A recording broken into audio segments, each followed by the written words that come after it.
Good afternoon. This is Ken Long from Tortoise Capital, and I had a request for some discussion of the blended monthly rebalancing spreadsheet, the BMR simple .xls that we put together to track a number of different portfolios using the blended monthly rebalancing structure. So let me just walk you through that spreadsheet.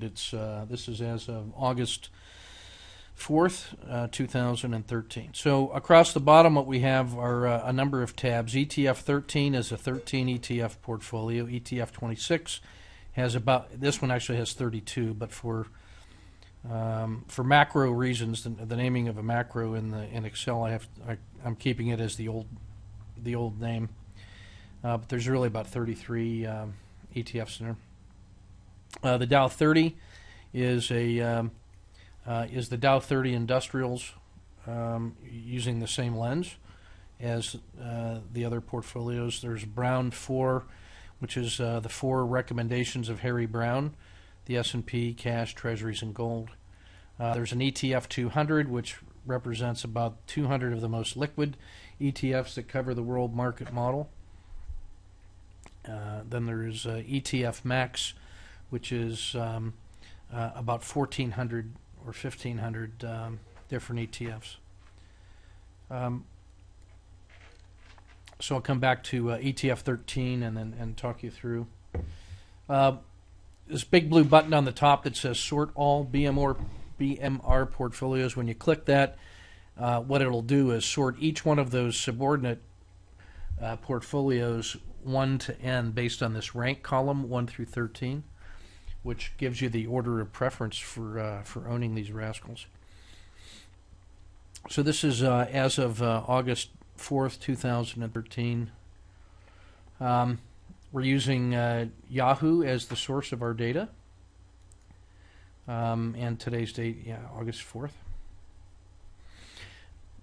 Whoops. There we go. All right, so the 13 ETFs then really represent both global and domestic ETFs. So you have the Russell 2000 small caps, the mid caps, technology in the form of the Qs, S&P large caps, the Dow 30 industrials. You have Japan. You have the EAFE index, which is Asia less Japan. It's the equivalent of a global S&P 500. It's just the mature companies across all business sectors in the first world. IWR is U.S. real estate. You have emerging markets, Asia less Japan. I have included Australia to reflect some commodity exposure, treasuries, and then ILF is the Latin America 40 mega. They are like mega large cap companies. So these are the tracking symbols. This column price is just the closing price as of Friday. The MA signal column tells us whether these symbols are ownable or not. They're either buy or cash. And that's based on a comparison of price compared to the moving average price. In this case, we're using an 88-day look-back period. And because there's 22 days in a typical trading month, that reflects a 4-month moving average computed on a daily basis. So in the case of IWM, the closing price on Friday was 105.16. 88 days ago, it was 97.28. So today's price is above the moving average. Therefore, it's on a buy signal. This is the formula that gives you that, and uses conditional formatting to come up with the color codes. Conversely, U.S. real estate IYR at 65.93 is less than the moving average filter of 69.36, so it's on a cash signal. All right, now we're using a blended monthly rebalancing structure here. So we're going to compute 2 different returns based on 2 different look-back periods and then blend them together. So the first one, the short-term one is going to be a 3-month look-back. And so we're going to compute that by comparing today's price against the price 3 months ago. And 3 months ago at 22 days per month is a 66-day look back. and then a 6-month look back is 132 days.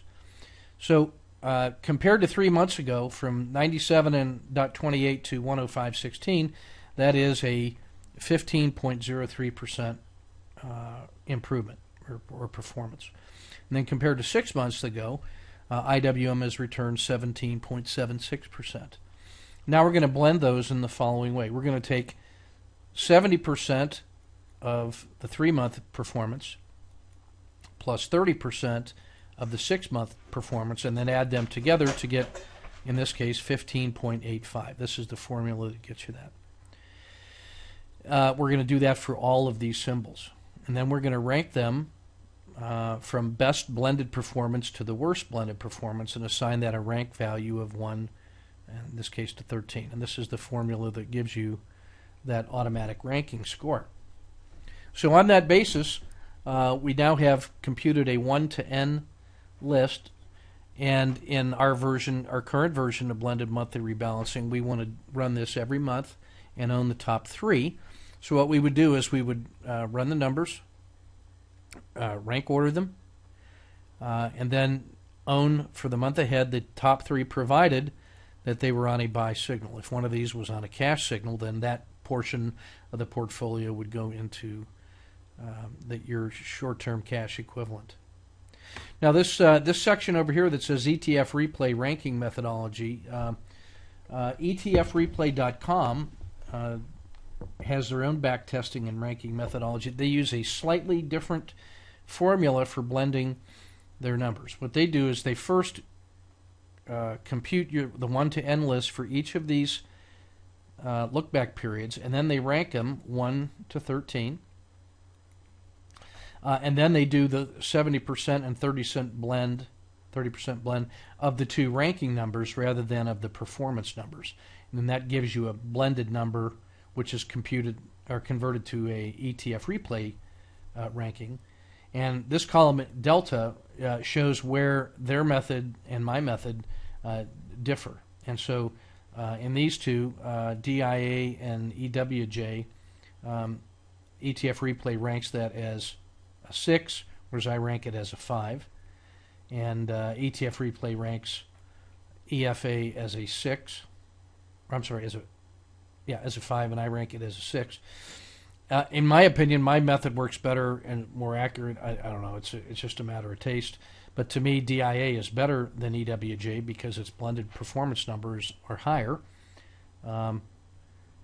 Whereas if you go strictly by the cardinal number blending, you get a slightly different. But I feel like it's important and fair to see how the two methodologies differ on a given basis.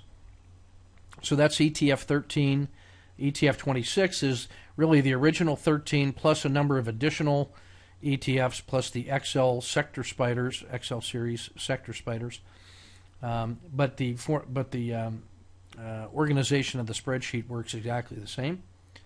And so on a given day when I'm ready to run this, I'll just hit. So when you hit the big blue button, all the portfolios will sort by their ranking number and then bring you back to ETF 13, sort of the baseline portfolio. So that's blended monthly rebalancing spreadsheet in a nutshell. Thanks for your kind attention.